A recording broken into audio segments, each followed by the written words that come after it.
My name is Sheldon Lovelace. I'm the Senior Vice President of Strategy and Sourcing for GSM Outdoors. Um, just backtracking for Bub and I. Bub and I were extremely close friends, and we met through the hunting business back in New Orleans at SHOT Show. And I want to say that was probably 24 years ago.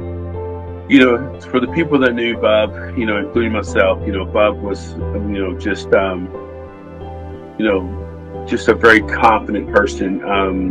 When you met Bub, there wasn't, whether you were turkey hunting or waterfowl hunting or deer hunting, he was, first of all, very passionate about hunting. His knowledge of hunting, one thing Kelly and I talked about the other day, Bub truly was one of the best hunters that, anyone that I've ever met. He was that guy. He was excellent with a bow. He was excellent with a pistol. He was excellent with a rifle, a shotgun. There wasn't any part of hunting that he didn't understand. And so when you met Bub, his personality, he was very giving. I think the one thing that we loved about Bub so much and was how much he always gave back.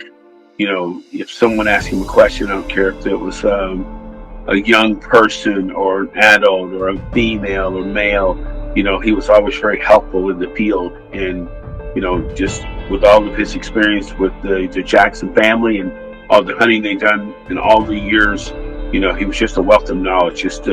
Bub was just an extremely intelligent, just one of the greatest hunters, like I mentioned, I ever met. I can remember Bub telling me about Tim Bazemore and what Tim had going on in North Carolina, phenomenal hunting properties, properties that were manicured and that kind of thing.